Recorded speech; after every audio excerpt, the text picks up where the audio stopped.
ہمارا پچھلا دروازہ تو بند ہے،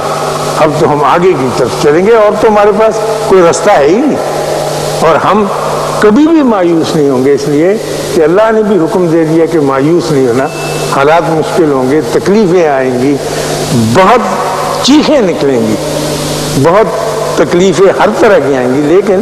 ہم مایوس نہیں ہوتے ہیں، اس لیے کہ ہمارے اللہ کا حکم ہے، اور ہمارے نبی کے ذریعے یہ فرمان دیا گیا ہے کہ لا تقنطوا من رحمت اللہ، اللہ کی رحمت سے انکار۔ اور بعض اوقات یہ پتہ نہیں چلتا کہ اللہ کی رحمت کے کیا کیا روپ ہوتے ہیں۔ آدمی تو یہ سمجھتا ہے نا کہ میرے ساتھ یہ زیادتی ہو گئی، میں خدا نہ ڈیموٹ ہو گیا، لیکن اس ڈیموٹ ہونے میں کیا راز ہے وہ نہیں سمجھ سکتا۔ تو اس راز کو پکڑنے کے لیے ایک ڈائریکٹ کنیکشن اللہ کے ساتھ ہونا چاہیے، اور اس سے پوچھے کہ سر یہ میرے ساتھ ڈیموشن، میرے ساتھ یہ تنزلی کا کیوں تعلق قائم کیا ہے، پھر آپ کو پتہ چل جائے گا کہ کیوں۔ لیکن ہمیں اتنا وقت نہیں ملتا، پریشانی میں اتنا گم ہو جاتے ہیں، کبھی بھی یہ ہماری بڑی بدقسمتی ہے۔ بازاروں میں جانے کے لیے وقت مل جاتا ہے، تفریح کے لیے وقت ملتا ہے، دوستوں سے بات کرنے کی، اپنے ساتھ بیٹھنے کے لیے کوئی وقت نہیں ملتا۔ آپ یقین، میں آپ سے پوچھتا نہیں، میں بیچ بیچ میں شامل ہوں، میں اگر اپنی ذات سے پوچھوں کہ اے اشفاق احمد صاحب، آپ کو اپنے ساتھ بیٹھنے کا کتنا وقت ملتا ہے؟ آپ نے کبھی اپنا احتساب کیسے کیا؟ دوسروں کا احتساب تو ہم روز کر دیتے ہیں، اخباروں میں، کالموں میں، ایڈیٹوریلز کے اندر۔ میرا بھی تو ایک وجود ہے، میری بھی تو ایک شخصیت ہے، میں بھی تو یہ چاہوں گا کہ میں اپنے آپ سے پوچھوں کہ ایسا کیوں ہو گیا، اور اگر ایسا ہو گیا تو پھر خفیہ طور پر مجھے اس کا کوئی اعلان نہیں کرنا ہے، خفیہ طور پر اس کے لیے اللہ کی بڑی مہربانی ہے، اس نے ایک راستہ رکھا ہوا ہے توبہ کا۔ کئی تو آدمی کہتے ہیں نا کہ نفل پڑھیں، آپ ورد وظیفہ کریں، وہ چلے گا نہیں جب تک کہ آپ نے اس کیے ہوئے برے کام کے لیے توبہ نہیں کر لی۔ توبہ ضروری ہے، جیسے آپ کاغذ لے کے نہیں جاتے کہ ٹپا لگوا کے آ نیچے سے، پھر وہ آگے دخل کر دے گا، پھر آپ کا کام چل جائے گا۔ تو توبہ وہ ٹھپا ہے جو لگ جاتا ہے، اور بڑی آسانی سے لگ جاتا ہے۔ اگر آپ خفیہ بیٹھے ہوں، دروازہ بند کیا ہوا، اور اللہ سے کہیں کہ اللہ میں یہ پتہ نہیں مجھے کیا ہو گیا، تو یہ ہو گیا اور میں اس پہ شرمندہ ہوں۔ میں یہ ریزن نہیں دیتا کہ ہیومن بینگ ویک ہوتا ہے، انسانی کمزوری ہے، یہ بہت فضول بات ہے، ایسی کرنی ہی نہیں چاہیے کہ جی مجھ سے یہ کوتاہی ہوئی ہے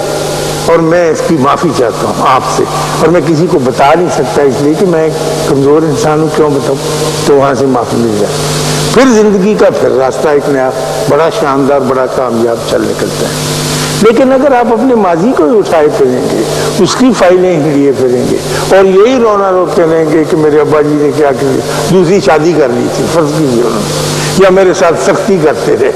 یا انہوں نے بڑے بھائی کو زیادہ دے دیا، مجھ کو کچھ کم دے دیا، یہ چھوٹے نے زیادہ لیے، بڑا کم رہ گیا، یا شادی میں کوئی گڑبڑ، تو ختم نہیں ہوگا کبھی بھی کام۔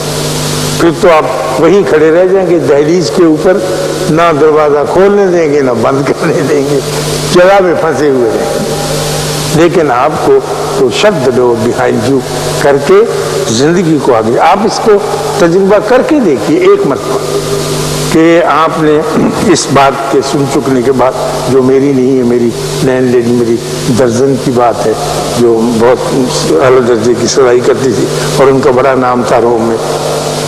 ان کی بات پہ عمل کرتے ہوئے آپ دیکھیں کہ میں نے اس کو بھلایا اور رونا چھوڑا، اور ہر ایک کے پاس جا کر رحم کی اور عاجزی کی بھیک مانگنی ترک کی۔ اکثر آدمی بھیک ہی مانگتا ہے، میرے ساتھ اس نے کہا غلام محمد یار نور محمد سلیم تیرے ساتھ بڑی زیادتی، اتنی کہہ سکتے، اس سے آپ کو ملے گا تو کچھ نہیں،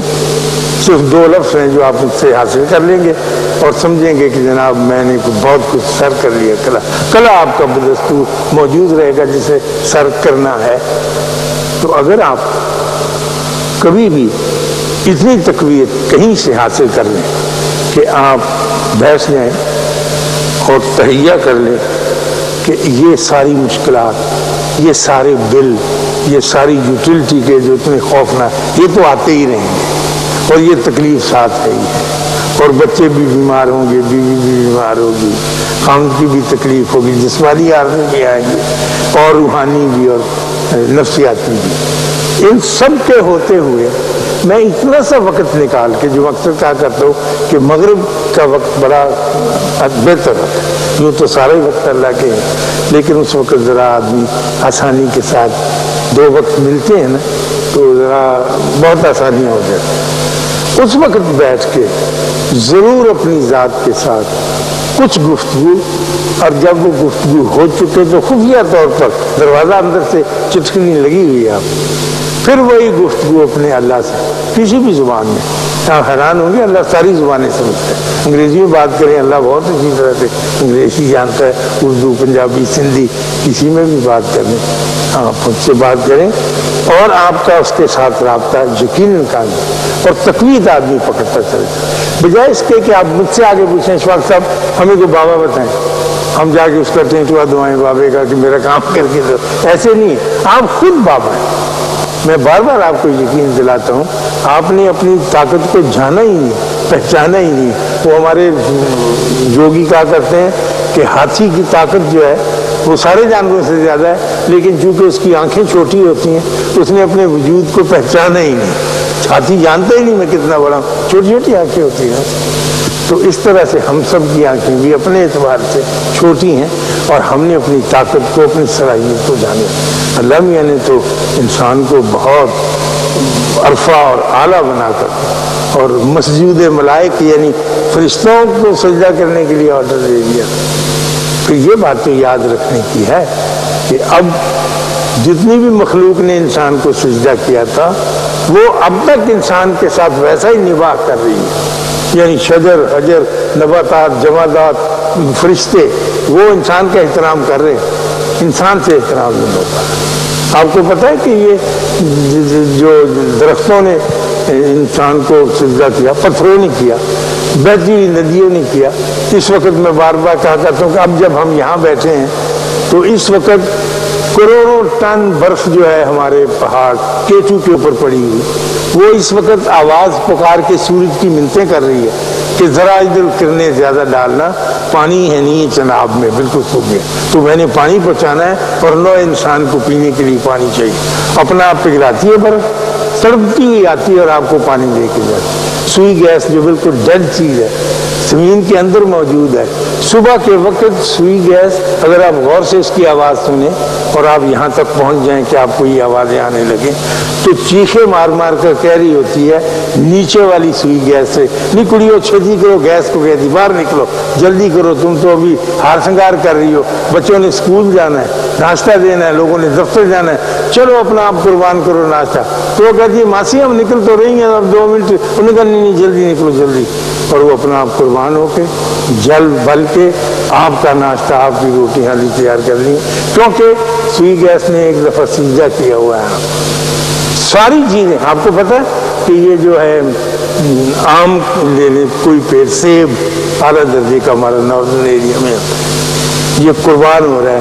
آج تک کسی انور رٹول نے یا کسی سمر بہشت درخت نے اپنا آم چوب کے نہیں دیکھا، خود ہی رکھا سکتے۔ دیکھو نا ہم جیسے انسان اب خود کرتے ہیں، اپنا لگو کے رکھتے ہیں، ہر چیز چھپا کے رکھتے ہیں۔ وہ درخت یہی پکار پکار کہتا ہے کہ جی ادھر سے میرا پھل اتارو جی، یہ بلوچستان ضرور بھیجنا، وہ لوگوں کو آم کم ملتا ہے، سارا کچھ ہی اپنا قربان کیے چلا جاتا ہے، صرف اس وجہ سے کہ اس کا رابطہ اپنے اللہ کے ساتھ، اور وہ خوش ہے۔